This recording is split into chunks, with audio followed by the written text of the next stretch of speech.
آپ علیہ السلام نے مصلحت کے تحت نام بتائے بغیر بتایا کہ ایک رہا ہو کر بادشاہ کو شراب پلانے پر مامور ہوگا اور دوسرے کو سزائے موت ہوگی اور اس کی لاش پرندے کھائیں گے۔ ساتھ ہی یہ بھی کہا کہ جو رہا ہو وہ بادشاہ کے پاس جا کر میرا ذکر ضرور کرے کیونکہ میں بے گناہ قید میں ہوں۔ ناظرین، حکم الہی کے مطابق ایسا ہی ہوا اور بندار نامی شخص رہا ہو کر بادشاہ کا خدمت گار بنا، لیکن شیطان نے اسے حضرت یوسف علیہ السلام کا پیغام بادشاہ تک پہنچانے سے منع کر دیا۔ قدرت خدا کی، فرعون مصر نے خواب دیکھا کہ 7 موٹی گائیں ہیں جنہیں 7 دبلی پتلی گائیں آ کر کھا جاتی ہیں۔ اسی طرح گندم کے 7 ہری بھری اور 7 خشک بالیاں ہیں۔ اس نے نجومیوں اور کاہنوں علماء کو بلا کر خواب سنایا، مگر کوئی بھی تسلی بخش تعبیر نہ بتا سکا۔ تب بندار کو یاد آیا کہ جیل میں یوسف علیہ السلام نام کا ایک نیک سیرت قیدی خوابوں کی تعبیر بتاتا ہے۔ اس نے بادشاہ سے اس کا ذکر کیا۔ بادشاہ نے اس قیدی کو پیش کرنے کا حکم دیا۔ چنانچہ حضرت یوسف علیہ السلام نے پہلے تو اپنی بے گناہی کا ذکر کیا اور کہا کہ مجھے بلا وجہ جیل میں ڈالا گیا ہے، اور پھر فرعون مصر کی خواب کی تعبیر بتائی۔ آپ علیہ السلام نے کہا تعبیر یہ ہے کہ آپ کے ملک میں 7 سال تک بہت زیادہ غلہ پیدا ہوگا اور پھر 7 سال قحط پڑے گا، لہٰذا پہلے 7 سال کی پیداوار کو سٹور کر لیا جائے تاکہ اگلے 7 سال جب قحط سالی ہو تو یہ کام آئے۔ فرعون نے کہا اس کی عملی شکل کیا ہوگی، کس طرح یہ سب کام ہوں گے؟ حضرت یوسف علیہ السلام نے کہا خدا نے مجھے عقل، فہم، تدبر اور حکمت سے نوازا ہے۔ اگر آپ یہ کام میرے ذمے کر دیں تو میں اسے بخوبی انجام دوں گا۔ اس پر بادشاہ بہت متاثر ہوا اور آپ کو ان سب کاموں کا ناظم مقرر کر دیا۔ یہ بھی کہا جاتا ہے کہ وہ بادشاہ بعد میں مسلمان ہو گیا تھا، واللہ عالم۔ البتہ دوستو، یہ ہے تاریخ کا وہ موڑ جب بنی اسرائیل فلسطین سے مصر آئے۔ وہ اس طرح کہ حضرت یوسف علیہ السلام نے وزارت کا عہدہ ملنے کے بعد اپنے والد حضرت یعقوب علیہ السلام اور تمام بھائیوں کو مصر بلا لیا، اور یوں حضرت یعقوب علیہ السلام کی اولاد مصر میں پھلی پھولی۔ یاد رہے کہ بنی اسرائیل دراصل یعقوب علیہ السلام ہی کی اولاد ہے، کیونکہ اسرائیل یعقوب علیہ السلام کا لقب تھا۔ دوستو، روایات کے مطابق اس وقت اس کنبے کے فقط 93 افراد فلسطین سے ہجرت کر کے مصر آئے تھے، لیکن حضرت موسیٰ علیہ السلام کے آتے آتے ان کی تعداد بڑھتے ہوئے لاکھوں تک جا پہنچی۔ حضرت یوسف علیہ السلام کی وجہ سے انہیں شاہی خاندان کی حیثیت حاصل تھی۔ زمین، جائیداد، بنگلے، باغات، مال مویشی اور دولت ان کے ہاتھ آئی تو بگڑ گئے، اللہ کے نافرمان ہو گئے، اور یوسف علیہ السلام کے بعد فرعون کا بیٹا ان پر مسلط ہوا اور وہ غلام بن کر ظلم و ستم کا شکار ہو گئے۔ دراصل یہ اللہ کا عذاب تھا۔ ان حالات میں خدا نے حضرت موسیٰ علیہ السلام کو ان کی مدد، رہنمائی اور قبطیوں کی غلامی سے رہائی دلانے کے لیے بھیجا۔ دوستو، آپ نے ملاحظہ کیا کہ فرعون ایک ہی نہیں ہے جس کا ہمیں بتایا جاتا ہے، بلکہ موسیٰ علیہ السلام سے پہلے بھی کئی فرعون گزر چکے تھے جن کا اجمالی تذکرہ کیا گیا۔ دوستو، آپ کو یہ بھی بتاتے چلیں کہ روایات کے مطابق موسیٰ علیہ السلام کا پالا 2 فرعونوں سے پڑا۔ پہلا رامیس دوم، جس کے گھر پرورش پائی، اور پھر اس کا بیٹا منفتح، جسے اسلام کی دعوت دی گئی اور جس نے آپ اور آپ کی قوم بنی اسرائیل پر ظلم ڈھائے۔ یہ اصل قصہ کس طرح سے ہے، اس کی حقیقت کیا ہے، یہ بتانے سے پہلے آپ نے ہمارے ایک سوال کا جواب کمنٹ میں لازمی بتانا ہے۔ سوال یہ ہے کہ آیا آج سے پہلے آپ اس حقیقت سے آگاہ تھے یا نہیں کہ موسیٰ علیہ السلام کا پالا ایک نہیں بلکہ 2 فرعونوں سے پڑا تھا؟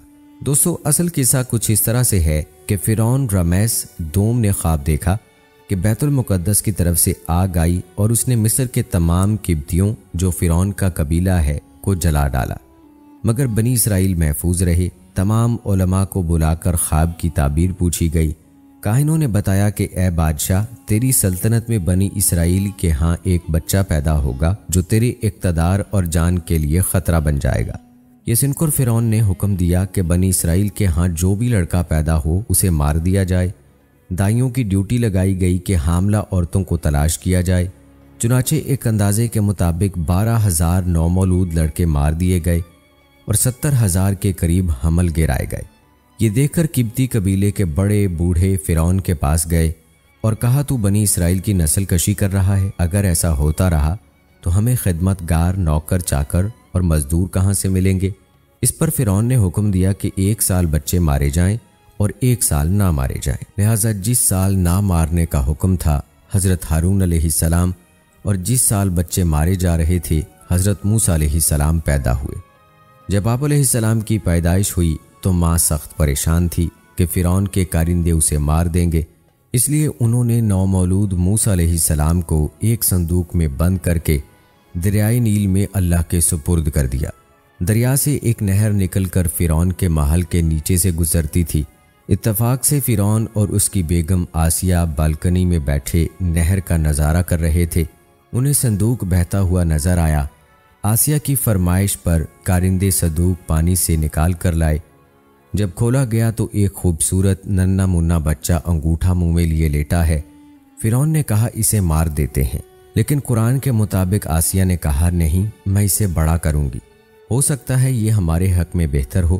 یاد رہے کہ علماء نے آسیہ کو مومنہ کا خطاب دیا ہے، کیونکہ اس نے نہ صرف موسیٰ علیہ السلام کی جان بچائی بلکہ پال پوس کر بڑا کیا۔ یہ ایک الگ کہانی ہے۔ البتہ جب حضرت موسیٰ علیہ السلام بڑے ہوئے تو نبوت عطا ہوئی۔ روایات بتاتی ہیں کہ اس وقت فرعون کا بیٹا تخت نشین تھا، یعنی وہ دوسرا فرعون تھا جس سے آپ کا سامنا ہوا، اور اللہ کے حکم سے اسے اسلام کی دعوت دی، مگر وہ نہ مانا اور موسیٰ علیہ السلام سے مقابلے پر اتر آیا۔ اسی شخص نے حضرت موسیٰ علیہ السلام کی قوم بنی اسرائیل کو تنگ کیا اور انہیں سزائیں دیں، جس پر حضرت موسیٰ علیہ السلام اپنی قوم کو لے کر واپس اپنے وطن فلسطین روانہ ہو گئے۔ اور جب حضرت موسیٰ علیہ السلام بنی اسرائیل کو لے کر مصر سے نکلے تو پیچھا کرتے ہوئے بحیرہ کلزم میں غرق ہو گیا۔ حکم خداوندی سے سمندر نے اس کی لاش باہر پھینک دی، اور اس طرح اس کی حنوط شدہ لاش اب قاہرہ کے عجائب گھر میں تا قیامت نشان عبرت ہے۔ دوستو یاد رہے کہ فرعون کی جمع فرعین ہے، اور فرعین مصر کی قابل ذکر بات یہ ہے کہ یہ اپنے آپ کو خدا کا نمائندہ، منتخب کردہ اور بعض بذات خود خدا کہلاتے تھے۔ ان کا کہا خدا کا فرمان تصور کیا جاتا تھا، اور اہل مصر ان کی ہر بات کو مذہب کا حکم سمجھتے تھے۔ اسی کفر اور شرک کو ختم کرنے کے لیے اللہ نے حضرت موسیٰ علیہ السلام اور ان کے بھائی ہارون علیہ السلام کو ان کی طرف نبی بنا کر بھیجا، لیکن وہ ان سے الجھ پڑے اور نافرمانی کے مرتکب ہوئے۔ بالآخر اللہ نے ان کا نام و نشان مٹا دیا، اور آج مصر ایک مسلمان افریقی عرب ملک ہے۔ دوستو آپ نے ملاحظہ کیا کہ فرعون بارے جو تاثر عام ہے کہ یہ شاید کسی مخصوص ظالم حکمران کا نام ہے، لیکن حقیقت اس کے برعکس ہے۔ دراصل جیسے زمانہ قدیم میں روس کے بادشاہ کو زار، ایرانی بادشاہ کو کسرا، چینی بادشاہوں کو خاقان اور روم کے بادشاہ کو کیسر کہا کرتے تھے، عین اسی طرح مصری بادشاہوں کا لقب فرعون ہوا کرتا تھا۔ اسی حوالے سے ہمیں خود بھی علم ہونا چاہیے اور اپنے بچوں کو بھی بتانا چاہیے، تاکہ وہ بھی فرعون کو ایک فرد واحد نہ سمجھیں بلکہ اس اصطلاح کا مفہوم شروع دن سے سمجھیں۔ دوستو اگر دیکھا جائے تو قرآن پاک میں فرعون کا ذکر بنی اسرائیل کے واقعے میں آیا ہے، اور حضرت موسیٰ علیہ السلام اور فرعون کا واقعہ بیان ہوا ہے۔ فرعون کا تکبر، رعونت اور سرکشی تاریخ میں بدنام ہے۔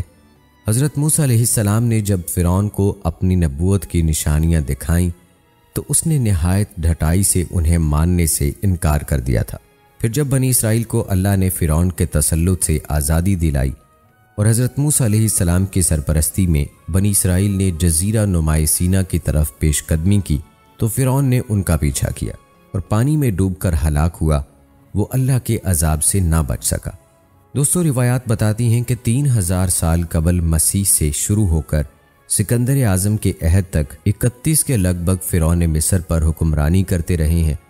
سب سے آخری خاندان فارس کی شہنشاہی کا تھا، جو 332 قبل مسیح میں سکندر اعظم کے ہاتھوں مفتوح ہوا۔ حضرت یوسف علیہ السلام کے وقت کا فرعون مصب بن ریان امالیکہ کے خاندان سے تھا، جو دراصل عرب ہی کی ایک شاخ ہے۔ یہ بعد میں آپ علیہ السلام کے ساتھ مصر سے ہجرت کر کے انبیاء کی سرزمین پر چلے گئے تھے۔ یہ سرزمین تاریخ کتب میں جبرون، کفیلہ اور نابلس کے نام سے جانی جاتی ہے۔ توریت میں یہ جگہ فرائیم کے نام سے درج ہے، جسے زمانہ قدیم میں شکیم کہتے تھے۔ یہ تمام علاقے فلسطین میں ہی واقع ہیں۔ دریافت شدہ پتھر کے کتبوں کے مطابق حضرت موسیٰ علیہ السلام کے زمانے کا فرعون رمیسس دوم کا بیٹا منفتح تھا، جس کا دور حکومت 1225 قبل مسیح سے شروع ہو کر 1292 قبل مسیح پر ختم ہوتا ہے۔ ایک مصری محقق احمد یوسف آفندی کے ایک مضمون کا خلاصہ قصص الانبیاء میں عبد الوہاب نجار نے یوں نقل کیا ہے۔ وہ لکھتے ہیں، یہ بات پایا تحقیق کو پہنچ چکی ہے کہ حضرت یوسف علیہ السلام جب مصر میں داخل ہوئے تو یہ فرعونہ کے 16ویں خاندان کا زمانہ تھا اور اس فرعون کا نام ابابی الاول تھا۔ انتقال کی معلومات عزیز مصر فوتیفار کے مقبرے میں دریافت ہونے والے پتھر کتبے سے ملی۔ وہ آگے چل کر لکھتے ہیں کہ بنی اسرائیل حضرت یوسف علیہ السلام سے تقریباً 27 سال بعد مصر میں داخل ہوئے، جس کا ذکر قرآن پاک میں کیا گیا ہے۔ جس فرعون نے بنی اسرائیل کو مصائب میں مبتلا کیا وہ رمیسس دوم تھا۔ یہ مصر کے حکمرانوں کا 19واں خاندان تھا۔ حضرت موسیٰ علیہ السلام اس کے زمانے میں پیدا ہوئے تھے اور اسی کی آغوش میں پرورش پائی۔ رمیسس دوم شاہ سیتی کا بیٹا تھا۔ اس نے 67 سال حکومت کی۔ اس کی عمر 110 سال تھی۔ اس نے اپنے بیٹے منفتح کو امور مملکت سونپ دیے۔ روایات کے مطابق منفتح اس کی 150 اولادوں میں سے 13ویں نمبر پر تھا۔ ڈاکٹر غلام جیلانی برق اپنی ایک تحقیق میں لکھتے ہیں، مصر میں کھدائیوں کا آغاز 19ویں صدی کے اواخر میں ہوا اور فرعون کی لاش کی تصدیق 1907 میں ایک انگریز سر گرافٹن سمتھ نے کرائی۔ مزید وضاحت مولانا سید ابو الاعلیٰ مودودی کے اس تجزیے سے ہوتی ہے۔ وہ لکھتے ہیں، برٹانیکا کے مضمون میں ممی کا ذکر ہے کہ 1907 میں ایک انگریز ماہر علم و تشریح سر گرافٹن ایلیٹ سمتھ نے ممیوں کو کھول کر دیکھا، ان کے حنوط کی تحقیق شروع کی اور 44 ممیوں کا مشاہدہ کیا تھا۔ گولڈنگ سمتھ لکھتا ہے کہ 1907 میں سمتھ کو منفتح کی لاش ملی تھی۔ جب یہ پٹیاں کھولی گئیں تو یہ دیکھ کر حیران ہوا کہ اس کے جسم پر نمک کی ایک تہ جمی ہوئی تھی جو کسی اور ممی کے جسم پر نہیں تھی۔ گولڈنگ یہ بات بھی بیان کرتا ہے کہ یہ فرعون بحیرہ کلزم میں غرق ہوا تھا۔ آگے چل کر گولڈنگ لکھتا ہے کہ جزیرہ نما سینا کے مغربی ساحل پر ایک پہاڑی ہے جسے مقامی لوگ جبل فرعون کہتے ہیں۔ اس پہاڑی کے نیچے ایک غار میں نہایت گرم پانی کا ایک چشمہ ہے جسے لوگ حمام فرعون کہتے ہیں۔ سینہ بسینہ روایت کی بنا پر یہ بھی کہتے ہیں کہ اسی جگہ پر فرعون کی لاش ملی تھی، لیکن یاد رہے کہ قرآن کریم نے تو 1500 سال پہلے ہی اس واقعے کے بارے بتلا دیا تھا، جس کی تائید و توثیق آج کا محقق کر رہا ہے۔ روایات بتاتی ہیں کہ جب فرعون غرق ہو گیا تو لوگوں کو اس کی موت کا یقین نہ آیا، تب اللہ نے سمندر کو حکم دیا، اس نے اس کی لاش کو خشکی پر پھینک دیا، پھر سب نے اس کی لاش کا مشاہدہ کیا۔ آج بھی یہ لاش مصر کے عجائب گھر میں محفوظ ہے۔ دوستو، فرعون کے حوالے سے مختلف تحقیقات ہیں جو آپ کے ساتھ شیئر کی جا رہی ہیں۔ آپ کو بتاتے چلیں کہ بعض روایات میں مختلف انبیاء کے دور میں جو فرعون گزرے ہیں ان کے ناموں میں کچھ اختلاف موجود ہے۔ بعض محققین نے نام کوئی اور بتایا ہے اور بعض نے کچھ اور نام بتایا ہے، لیکن یہ بات یقینی ہے کہ ان ادوار کے حکمرانوں کو فرعون ہی کہا جاتا تھا جن کے اپنے نام الگ تھے۔ ایک روایت کے مطابق حضرت یعقوب علیہ السلام 1888 قبل مسیح اور دوسری ایک روایت کے مطابق 1706 قبل مسیح میں اپنے چہیتے بیٹے حضرت یوسف علیہ السلام کی دعوت پر اپنے 70 اہل خانہ کے ہمراہ کنعان موجودہ عراق سے مصر تشریف لائے۔ اس وقت حضرت یوسف علیہ السلام عزیز مصر کے منصب پر فائز تھے۔ یاد رہے کہ یعقوب علیہ السلام کے اہل خانہ کی تعداد میں بھی اختلاف ہے اور مختلف روایات میں مختلف تعداد نقل کی گئی ہے۔ دوستو، حضرت یوسف علیہ السلام کو جو عزیز مصر کا منصب ملا تھا، موجودہ دستور کے مطابق یہ منصب یا عہدہ آج کے وزیر مال یا وزیر خزانہ کے ہم پلہ تھا۔ اس دور میں مصر پر فرعین مصر حکمران تھے۔ یہ لفظ فرعونہ بھی لکھا اور پڑھا جاتا ہے جو فرعون کی جمع ہے۔ لغت میں اس کے معنی شریر، سرکش لکھے ہوئے ہیں۔ البتہ روایات یہ بتاتی ہیں کہ حضرت یوسف علیہ السلام کے زمانے میں جو فرعون حکمران تھا وہ خصائل کے اعتبار سے انتہائی شریف اور نیک حکمران کے طور پر جانا پہچانا جاتا تھا۔ دوستو، توریت کی ایک روایت کے مطابق حضرت یوسف علیہ السلام نے اپنے خاندان کی رہائش کی خاطر جشن یا جاشان کا علاقہ اس سے مانگا، جس پر فرعون نے کہا، تیرا باپ اور تیرے بھائی تیرے پاس آ گئے ہیں، مصر کا ملک تیرے آگے پڑا ہے، یہاں کے اچھے سے اچھے علاقے میں اپنے باپ اور بھائیوں کو بسا دے، یعنی جشن کے ہی علاقے میں انہیں رہنے دے۔ توریت پیدائش باب 47 آیات 5 اور 6 روایات کے مطابق یہ بہترین زمین یا علاقہ رمیسس کا تھا۔ دوستو یاد رہے کہ حضرت یعقوب علیہ السلام کا لقب اسرائیل تھا۔ اسرائیل ایک عبرانی لفظ ہے جو 2 الفاظ کا مرکب ہے، یعنی اسرا اور ایل۔ اسرا کے معنی عبد اور ایل کے معنی اللہ، گویا اسرائیل کے معنی عبداللہ ہوئے۔ یاد رہے کہ اگلے وقتوں میں خاندان کے سربراہ کے نام یا لقب سے نسل چلا کرتی تھی، اور اسی طرح علاقے یا خطے کا نام بھی سربراہ کے نام سے رکھا جاتا تھا یا اس کے لقب سے، جیسے قوم نوح، قوم صالح، قوم ہود، قوم لوط، قوم شعیب اور قوم بنی اسرائیل۔ اسی طرح علاقوں میں کنعان اور رمیسس وغیرہ کے علاقے ہیں جو شخصیات کے ناموں سے مشہور ہیں۔ یہ شخصیات اپنی الگ الگ شناخت اور تاریخ رکھتی ہیں۔ دوستو آپ کو بتاتے چلیں کہ بنی اسرائیل کو عرف عام میں قوم یہود بھی کہا جاتا ہے۔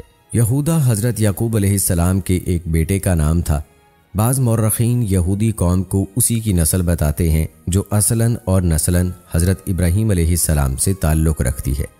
ان کا شجرہ نسب یوں ہے: یوسف بن یعقوب بن اسحاق بن ابراہیم علیہ السلام۔ روایات بتاتی ہیں کہ حضرت یوسف علیہ السلام نے جاشان کا علاقہ فرعون سے رہائش کے لیے اس لیے مانگا تھا کہ بود و باش کے اعتبار سے ان کا خاندان بدویانہ زندگی گزارنے کا عادی تھا۔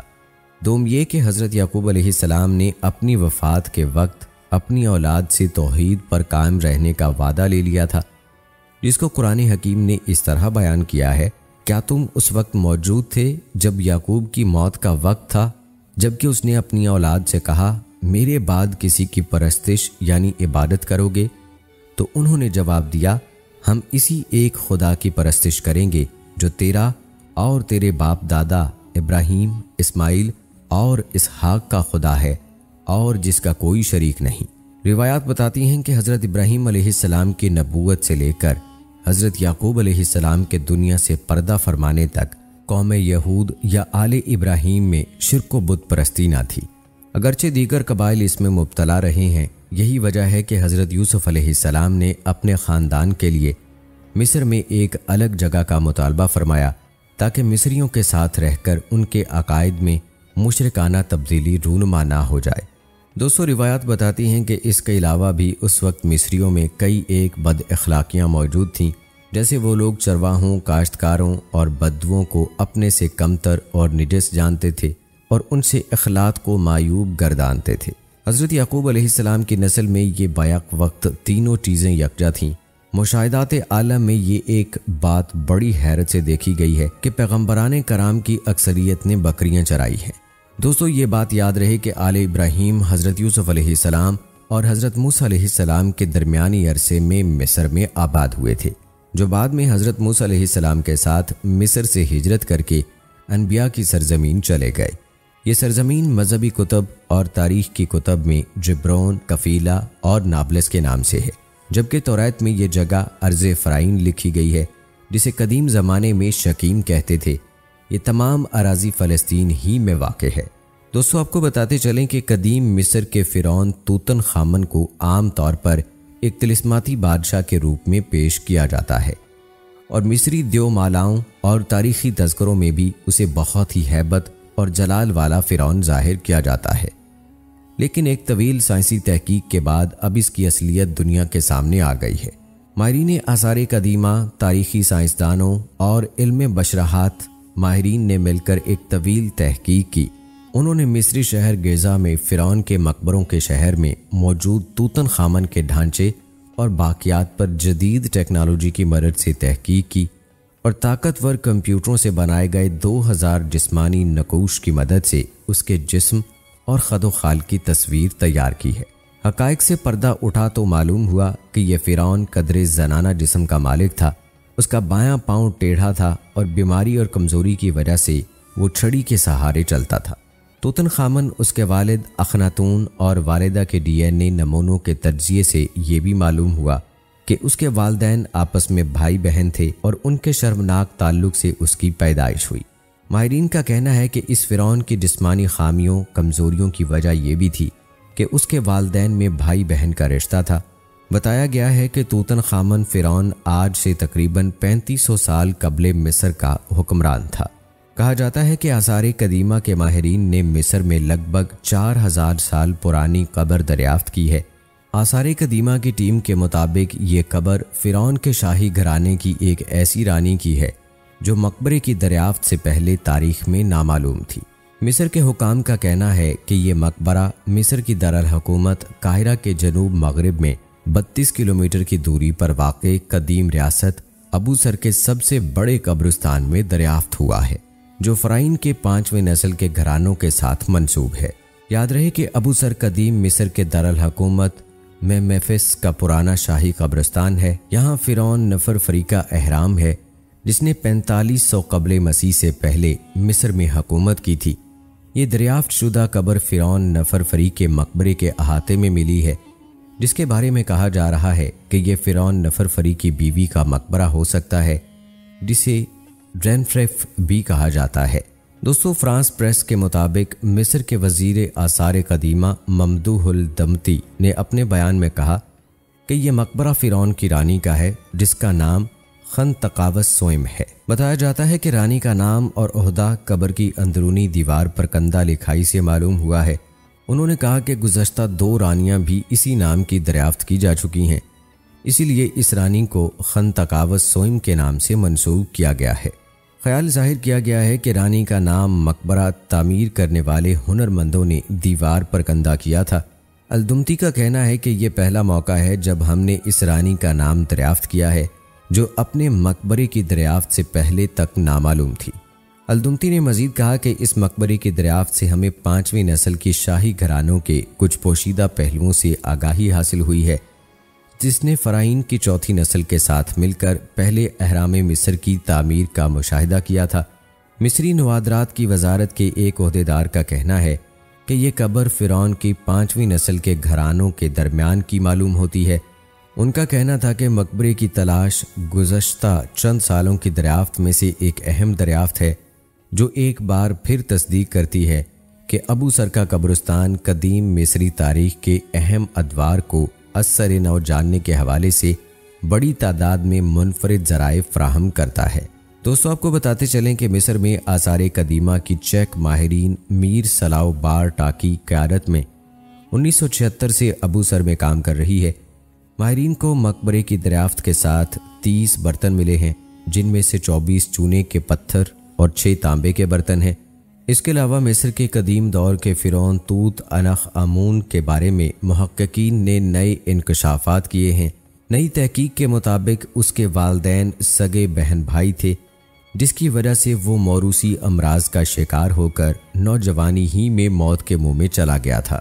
دوستو، آپ نے ملاحظہ کیا کہ جس طرح تاریخ میں فرعونوں کا تذکرہ ہے، اسی طرح سے کئی صدیوں بعد آثار قدیمہ کے ماہرین کے تحقیقات میں بھی فرعونوں کے بارے میں بہت سی معلومات ملتی ہیں، اور تحقیقات سے ان فرعونوں کی لاشیں اور ممیاں دریافت کی جا رہی ہیں، اور فرعونوں کے بارے میں معلومات اکٹھی کی جا رہی ہیں، اور قدرت کے کرشمات دنیا کے سامنے پیش کیے جا رہے ہیں۔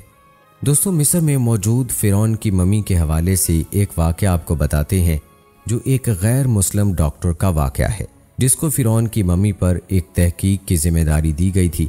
اس ڈاکٹر نے ممی میں ایسی کیا نشانی دیکھی کہ وہ اس نشانی کو دیکھ کر اسلام لانے پر مجبور ہو گیا۔ یہ واقعہ بتانے سے پہلے آپ کو قرآن پاک کی روشنی میں فرعون کے پانی میں غرق ہونے کے بارے میں مختصراً بتاتے ہیں کہ وہ کیسے غرق ہوا۔ یاد رہے کہ آج سے تقریباً 3000 سال قبل جب مصر میں فرعون نے بنی اسرائیل پر ظلم و ستم ڈھائے اور انہیں اپنا غلام بنا لیا، تب موسیٰ علیہ السلام کو اللہ تعالیٰ نے حکم دیا کہ اب وقت آ گیا ہے کہ تم بنی اسرائیل کو مصر سے نکال کر باپ دادا کی زمین کی طرف لے جاؤ۔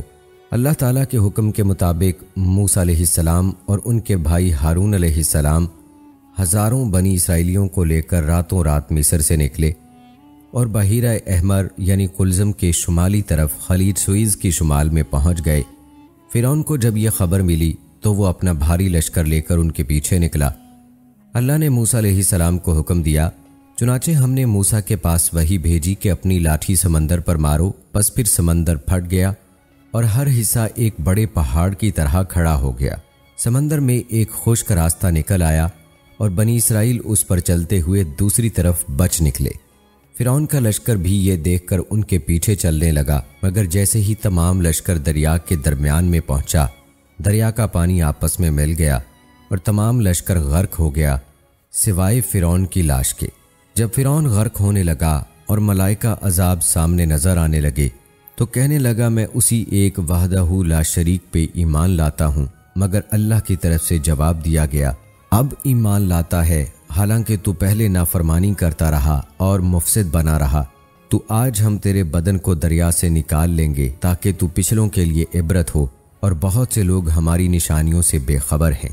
ان آیات سے یہ بات بالکل واضح ہے کہ قرآن نے کہہ دیا کہ فرعون کی لاش عبرت کا نشانہ بن کر رہے گی۔ یہ اللہ کا فیصلہ تھا، اور اللہ تعالیٰ کی بات اور فیصلوں کو کون جھٹلا سکتا ہے؟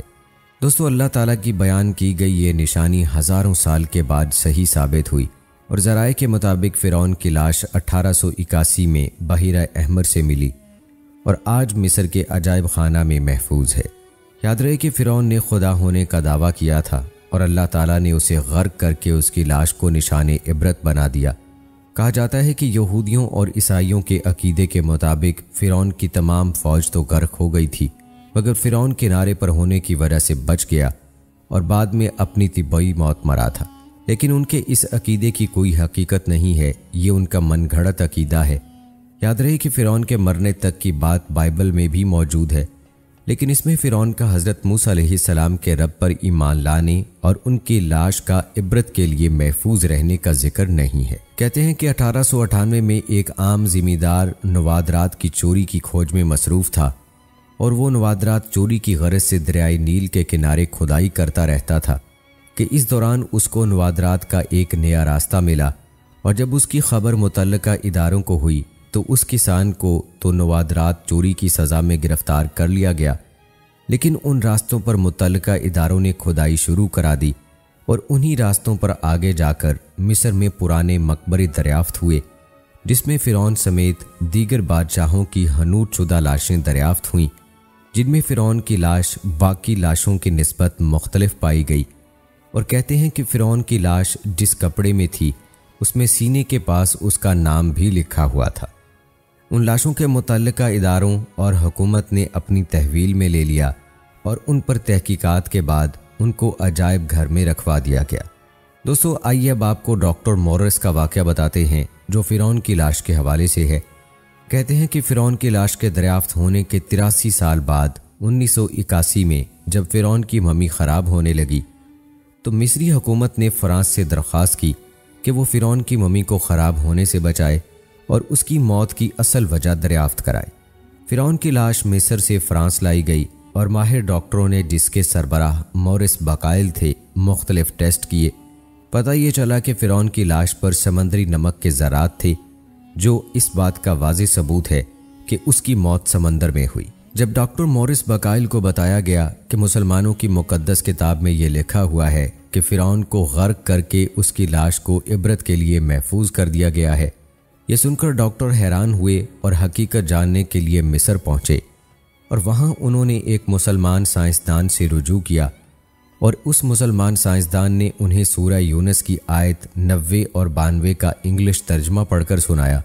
ان آیات کو سن کر انہیں بہت حیرت ہوئی کہ قرآن کا نزول فرعون کی موت سے 2000 سال بعد ہوا، اور کوئی فرعون کی لاش کے مطابق نہیں جانتا تھا، لیکن قرآن کی پیشین گوئی سچ ثابت ہوئی۔ اور پھر ان کا آپس میں مزید بحث مباحثہ چلتا رہا، جس میں انہوں نے قرآنی حقائق اور سائنسی حقائق کا موازنہ کیا، اور وہ اللہ تعالیٰ کی سچی کتاب کی تعلیمات سے ایسے متاثر ہوئے کہ انہوں نے اسلام قبول کیا۔ دوستو، یہ ہے اللہ کی قدرت کے کرشمات کہ اللہ تعالیٰ نے کیسے فرعون کو عبرت کا نشان بنایا، اور اس کی لاش آج بھی لوگوں کی عبرت کے لیے سلامت ہے، اور یہ حقیقت میں اللہ کی نشانیوں میں سے ایک نشانی ہے۔ لیکن افسوس کہ اللہ کی ان نشانیوں پر غور و تدبر کرنے والے کم ہیں، ورنہ جس نے بھی اللہ کی نشانیوں میں تفکر کیا ہے اور ان کو سمجھنے کی کوشش کی ہے، اس کو اللہ تعالیٰ نے اپنی ذات کا معترف کیا ہے، اور وہ اللہ پر ایمان لائے بغیر نہیں رہ سکا۔ یہاں آپ کو فرعون کی لاش کے بارے میں کچھ اہم معلومات بھی بتاتے ہیں، اور یہ بھی بتاتے ہیں کہ اس کی لاش پر گوشت کیسے آتا ہے، یہ معلومات ایک خبر رساں ویب سائٹ سے حاصل کی گئی ہیں۔ کہتے ہیں کہ فرعون کی لاش کی لمبائی 202 سینٹی میٹر ہے۔ فرعون کی لاش 1235 قبل مسیح میں سمندر میں ڈوبی ہوئی تھی۔ 3116 سال سمندر میں پڑے رہنے کے باوجود بغیر گلے سڑے محفوظ رہی۔ یہ واقعہ اس بات کا ثبوت ہے کہ قرآن مجید ایک الہامی کتاب ہے۔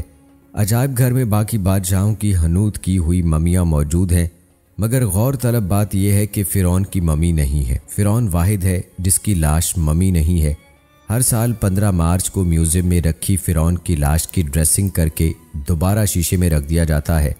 یہ تمام اللہ تعالیٰ کی نشانیاں ہیں اور ان سے ہر مسلمان کو عبرت حاصل کرنی چاہیے۔ دوستو، ڈاکٹر مورس کی ایک ریسرچ کے مطابق بنی اسرائیل پر ظلم و ستم کرنے والے فرعون کا نام رمیسس تھا، اور اس کے جانشین کے دور حکومت میں اللہ تعالیٰ نے حضرت موسیٰ علیہ السلام کو بنی اسرائیل سمیت مصر کو چھوڑنے کا حکم دیا۔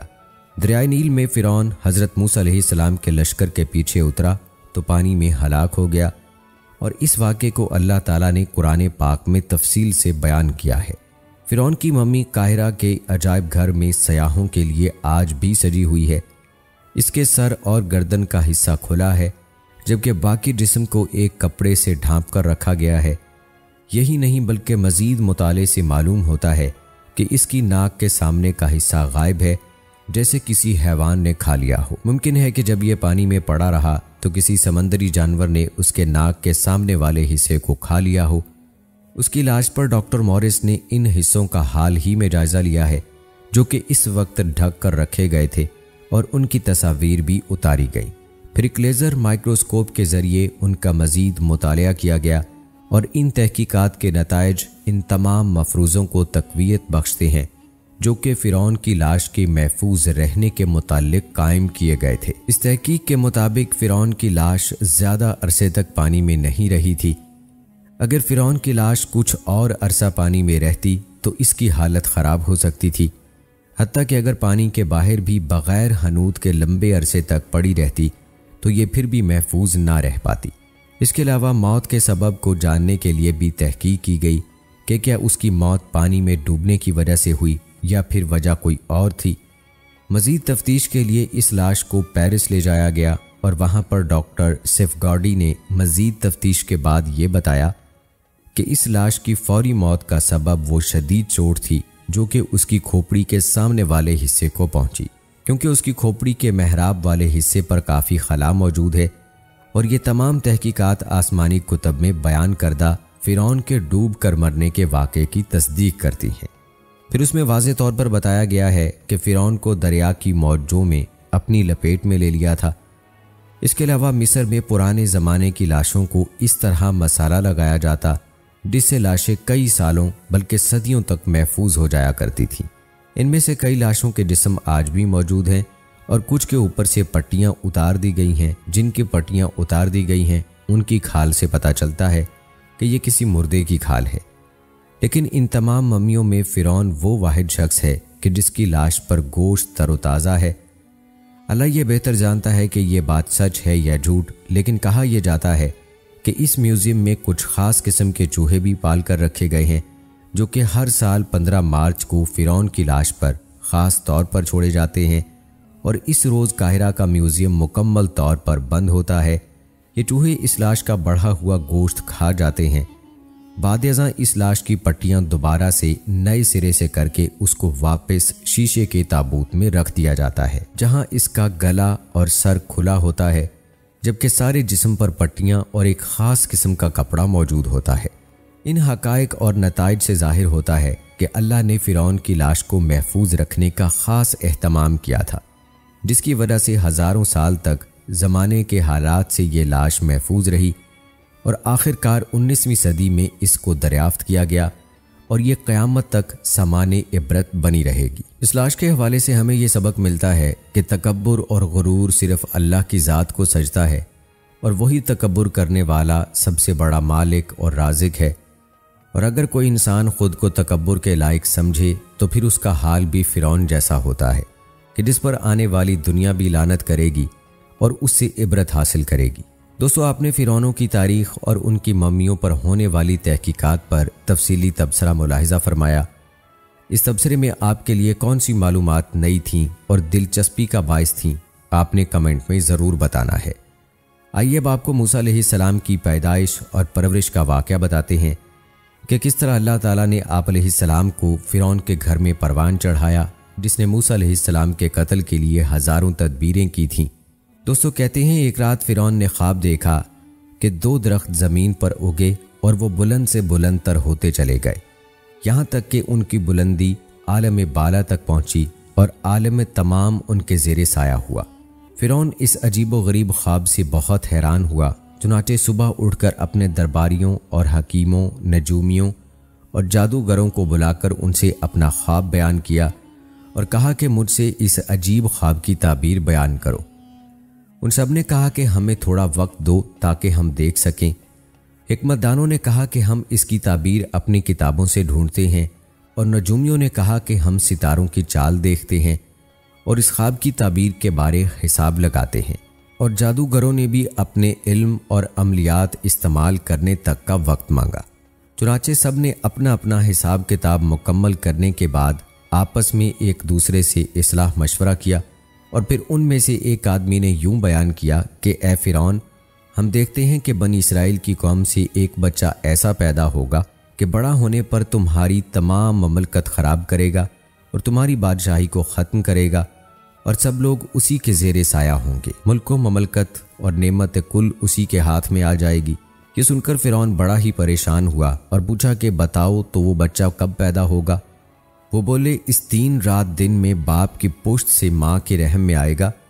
فرعون نے حکم جاری کیا کہ سارے شہر میں منادی کرا دو کہ جتنے بنی اسرائیل ہیں، آج سے کوئی مرد اپنی جورو کے ساتھ ہم بستر نہ ہونے پائے، اور نہ کوئی عورت ہی اپنے شوہر سے ہم بستر ہو، اور جو حکم عدولی کرے گا اسے قتل کر دوں گا۔ اور اپنے خاص آدمیوں میں سے ایک ایک کو بنی اسرائیل کے ہر گھر پر متعین کیا کہ عدولی حکم کسی صورت نہ ہونے پائے۔ تب فرعون کے ڈر کے مارے کوئی آدمی اپنی بیوی سے مباشرت نہ کر سکا، مگر تقدیر الہی کے سامنے کوئی چارہ نہ تھا۔ باوجود اس تنبیہ اور تحدید کے، اس 3 دن کے اندر جو نجومیوں نے کہا تھا، روز موعود میں وہ بچہ یعنی حضرت موسیٰ علیہ السلام ماں کے شکم میں آئے۔ شرح اس کی یہ بیان کی گئی کہ حضرت موسیٰ علیہ السلام کی والدہ جو عمران کی بیوی تھیں، وہ بنی اسرائیل کی قوم سے تھیں۔ پہلے ان سے ایک بیٹا جن کا نام ہارون علیہ السلام اور ایک بیٹی جن کا نام مریم تھا تولد ہوئے تھے۔ عمران فرعون کے ساتھیوں میں سے تھا اور اس دن فرعون کے محل میں تھا۔ ادھر بی بی کو شوق مباشرت کا ہوا، بہت صبر کیا، لیکن جب کوئی صورت نظر نہ آئی اور صبر و قرار تمام بحکم ربی جاتا رہا، تو وہ آدھی رات کے وقت اٹھیں اور گھر سے نکل پڑیں اور فرعون کے محل کے دروازے پر جا پہنچیں۔ مرضی الہی سے تمام دروازے محل کے کھل گئے اور تمام نگہبانوں اور درباروں پر نیند طاری کر دی گئی۔ حضرت موسیٰ کی والدہ کے دل سے اس وقت تمام ڈر خوف نکال دیا گیا، چنانچہ وہ بے خطر محل میں داخل ہوئیں اور سیدھا فرعون کی خوابگاہ تک جا پہنچیں۔ تب اپنے شوہر کو دیکھا کہ فرعون کی نگہبانی میں کھڑا ہے اور سوائے ان کے تمام لوگوں پر نیند کو طاری کر دیا گیا۔ ادھر اللہ تعالیٰ نے حضرت موسیٰ علیہ السلام کے والد کے دل میں بھی وصل کی خواہش کو اجاگر کیا۔ پس جب انہوں نے اپنی بیوی کو دیکھا تو صبر و قرار تمام جاتا رہا۔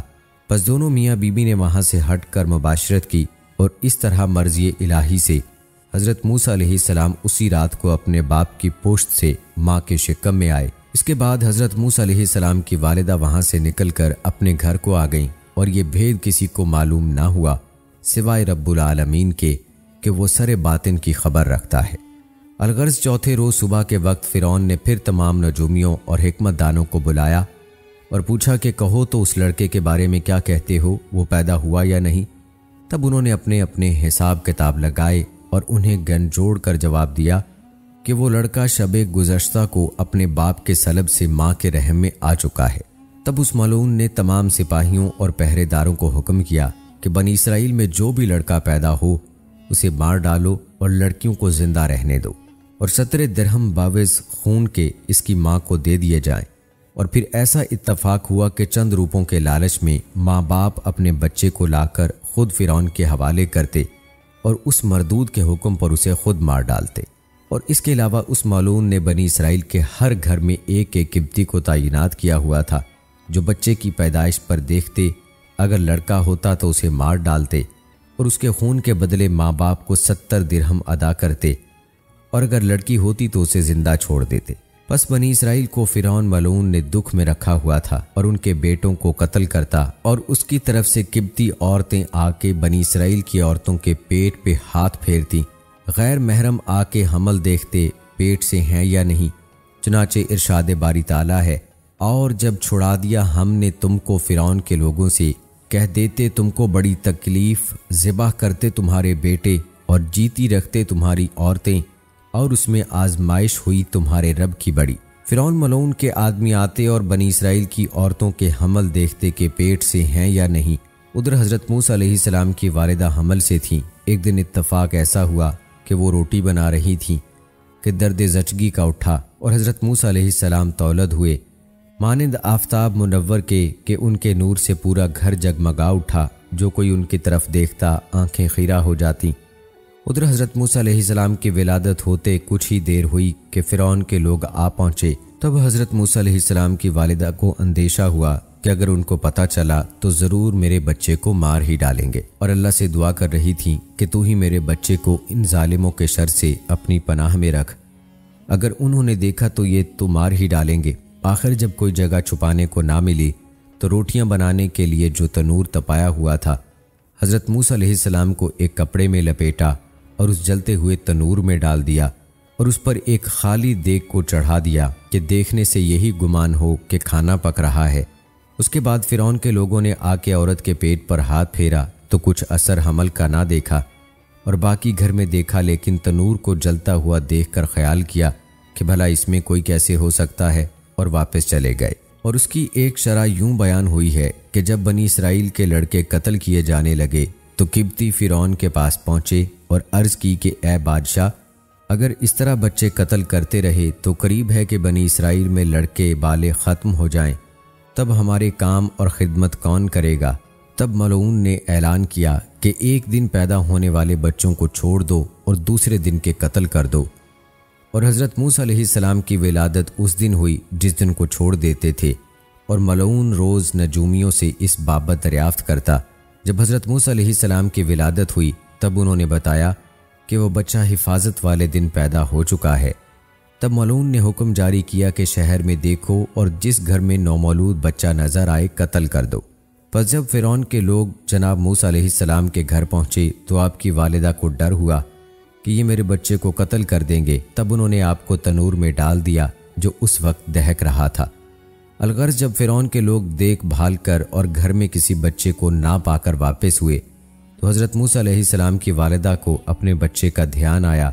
تب وہ اپنے بچے کے غم میں رونے لگیں اور اپنے گال پیٹنے لگیں کہ یہ مجھ سے کیسا ظلم ہوا، میں نے اپنے بچے کو آگ میں ڈال دیا۔ اور تنور کی طرف دیکھا تو اس میں دہکتی ہوئی آگ کو دیکھ کر خود سے کہنے لگیں کہ ہائے ہائے، اب تو وہ معصوم جان جل کر بھسم ہو چکا ہوگا اور راکھ بھی نہ ہوگی۔ کاش اس کی کوئی ہڈی ہی مل جاتی کہ اپنے دکھی اور غمزدہ دل کی کچھ تو دوا کرتی۔ اور بعد میں اس کے تنور پر سے دیگ اتاری کہ شاید جگر گوشے کی کوئی باقیات ہی مل جائے۔ اور جب دیگ اٹھائی تو دیکھا کہ بچہ بالکل حفاظت کے ساتھ آگ میں کھیل رہا ہے اور اس کے ہاتھ میں ایک سیب ہے، گو کہ وہ موسم سیبوں کا ہرگز نہ تھا۔ پس یہ دیکھ کر حیران ہوئیں اور اللہ کے حضور سجدہ شکر بجا لائیں۔ بعد اس کے بچے کو آگ میں سے نکالا اور دل میں ڈرنے لگیں اور متفکر ہوئیں کہ بچے کو کہاں چھپا کر رکھوں، ایسا نہ ہو کہ فرعون کے لوگ اسے آ کر لے جائیں اور مار ڈالیں، یا کوئی اور ہی دیکھ کر روپے کی لالچ میں فرعون کو اس کی خبر نہ کر دے اور وہ ملعون اسے قتل کر دے۔ بس اسی فکر میں روتی جاتی اور بچے کو چھپانے کے لیے کوئی محفوظ جگہ تلاش کرتی۔ تب اللہ کی طرف سے حکم نازل ہوا، پس ہم نے حکم بھیجا موسیٰ کی ماں کو کہ اس کو دودھ پلا، پھر جب تم کو ڈر ہو اس کا تو ڈال دے اس کو دریائے نیل کے پانی میں، اور نہ خطرہ کر اور نہ غم کھا، ان قریب ہم پھر پہنچا دیں گے تیری طرف اور کریں گے اس کو رسولوں میں سے۔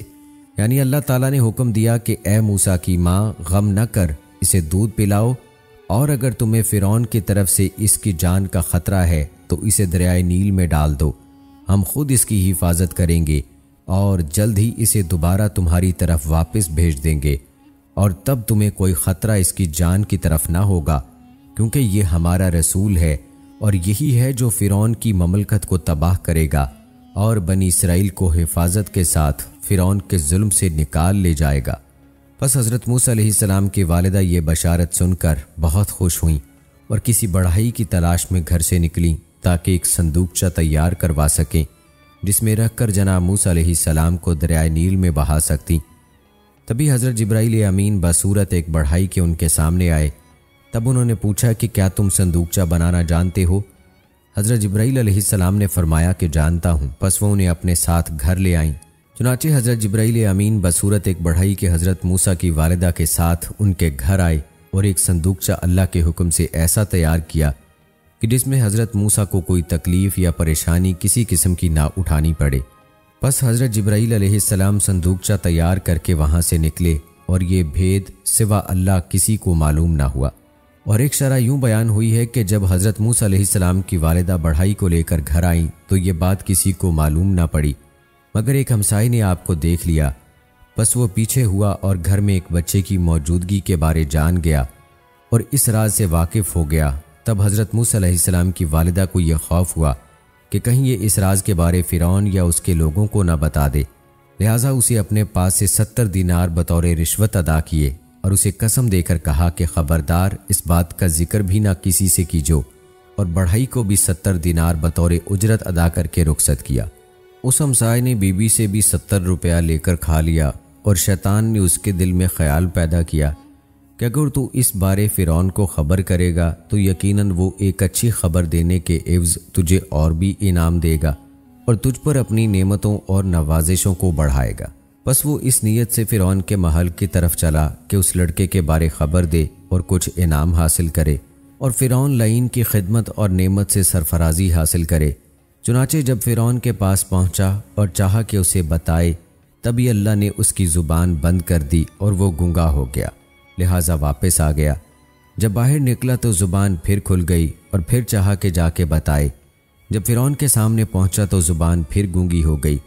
پھر جب باہر آیا تو زبان کھل گئی، اور نقل ہے کہ اسی طرح 7 مرتبہ قصد کیا کہ جا کے بولے اور 7 دفعہ زبان بند ہوئی۔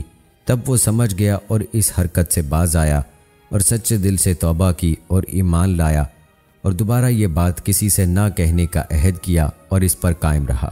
الغرض حضرت موسیٰ علیہ السلام کی والدہ نے انہیں دودھ پلایا اور بعد اس کے انہیں ایک کپڑے میں لپیٹ کر صندوقچے میں بند کیا اور پھر اس صندوقچے کو دریائے نیل میں بہا دیا اور اپنی بیٹی یعنی حضرت موسیٰ کی بہن مریم کو کہہ دیا کہ اے بیٹی، تو اس صندوقچے کو دیکھتی ہوئی اس کے ساتھ دریا کے کنارے پر جا، ایسا نہ ہو کہ کوئی اس صندوقچے کو دیکھے اور پھر آ کے خبر کرنا، جیسا کہ قرآن میں ارشاد ہے۔ اور کہہ دیا اس کی بہن کو اس کے پیچھے چلی جا۔ پھر وہ دیکھتی رہی اس کو اجنبی ہو کر اور ان کو خبر نہ ہوئی، یعنی حضرت موسیٰ کی بہن اس صندوقچے پر نظر رکھے ہوئے تھی، لیکن انداز ایسا تھا جیسے وہ کسی اور جانب دیکھ رہی ہوں، اور ایسا اس وجہ سے کہ کوئی اس طرح انہیں دیکھتے ہوئے دیکھ کر صندوقچے کی طرف متوجہ نہ ہو جائے، لہٰذا اس طرح کسی کو اس بارے کچھ خبر نہ ہوئی سوائے اللہ کے کہ وہ ہر چیز کا جاننے والا ہے۔ روایت ہے کہ فرعون نے ایک محل عالی شان دریائے نیل کے کنارے بنایا ہوا تھا جس کا نام عین الشمس تھا۔ حضرت موسیٰ علیہ السلام کا صندوقچہ دریائے نیل میں بہتا ہوا اسی نہر کی طرف مڑ گیا جو فرعون نے اپنے محل کے حوض کی طرف بنائی ہوئی تھی، اور اس نہر میں بہتا ہوا فرعون کے محل میں بنے ہوئے حوض میں جا ٹھہرا، جہاں فرعون کی بیوی آسیہ نے اس کو کھولا اور کہا کہ اس کو میں اپنا بچہ بنا کر پالوں گی۔ پس جناب موسیٰ کی ماں فرعون کے محل پر آئیں اور دیکھا کہ بہت ساری دائیاں کھڑی ہیں، لیکن حضرت موسیٰ کسی سے دودھ نہیں پی رہے اور نہ ہی خوش ہو رہے ہیں۔ چنانچہ جیسے ہی آپ کی والدہ نے آپ کو گود میں لیا تو حضرت موسیٰ اسی وقت چپ ہو گئے۔ اس کے بعد جب دودھ پلایا تو وہ بھی پینے لگے۔ پس وہاں موجود سب دائیاں اور باقی لوگ حیران ہو کر دیکھنے لگے۔ تب حضرت موسیٰ کی ماں نے خوش ہو کر فرعون اور باقی سب کو بتانا چاہا کہ یہ میرا بیٹا ہے اور میں ہی اس کی ماں ہوں، اس لیے میرے پاس خوش ہوتا ہے۔ لیکن اسی وقت اللہ کی طرف سے ان کے دل پر وحی ہوئی کہ اے خاتون، خبردار یہ بات ہرگز کسی سے نہ کیجیو اور کسی کے سامنے یہ بھی راز نہ کھولنا اور نہ ہی بتانا کسی کو کہ یہ تمہارا بیٹا ہے۔ پس والدہ آپ کی چپ رہیں۔ حامان ملعون جو فرعون کا وزیر تھا وہ بھی اسی وقت وہیں موجود تھا۔ اس نے جناب موسیٰ اور ان کی والدہ کی شباہت سے اور بچے کو سنبھالنے کے قرینے سے کچھ شک اور قیاس کیا، لہٰذا کہنے لگا کہ اے عورت، یہ بچہ تیرے ہی بطن سے معلوم ہوتا ہے کہ تمہارا اسے سنبھالنے کا سلیقہ الگ ہے۔ تب بی بی نے کہا کہ نہیں، یہ میرے بطن سے نہیں ہے اور نہ مجھے کچھ معلوم ہی ہے اس کے بارے میں۔ ہاں، یہ میرے دودھ سے بہت خوش ہوا ہے، بس میں چاہتی ہوں کہ میں اسے بادشاہ کے لیے پالوں۔ تب فرعون نے کہا کہ اب سے تم ہی اس بچے کو دودھ پلانا اور اپنے دودھ پلانے کی اجرت روزانہ 1 دینار ہم سے وصول کر لیا کرنا۔ تب حضرت موسیٰ علیہ السلام کی والدہ 30 دینار اجرت مہینہ کی فرعون سے لیا کرتی اور اپنے بچے کو دودھ پلاتی۔ اللہ تعالیٰ نے فرمایا، پھر پہنچا دیا ہم نے موسیٰ کو اس کی طرف کہ ٹھنڈی رہے اس کی آنکھ اور غم نہ کھاوے اور جان رکھے کہ وعدہ اللہ کا سچا ہے، لیکن اکثر اس کو نہیں جانتے۔ اسی طرح حضرت موسیٰ علیہ السلام فرعون کے محل میں ہی پل رہے تھے اور آپ کی والدہ روزانہ آپ کو دودھ پلانے آتی اور دیکھ کر آنکھیں اور سینہ ٹھنڈا کرتی۔ ناظرین، یہ ہے شان رب کائنات کی کہ جس کے قتل کی تدبیریں تھیں، اللہ نے تدبیریں کرنے والے کے گھر میں اس کو پال کر دکھایا۔ سبحان اللہ۔ یہ تھی ہماری آج کی ویڈیو۔ امید کرتے ہیں کہ آپ کو پسند آئی ہوگی۔ ہماری آج کی اس ویڈیو کے متعلق اپنی رائے کا اظہار کمنٹ باکس میں لازمی کیجیے گا۔ مجھے اگلی ویڈیو تک کی اجازت دیں۔ فی امان اللہ۔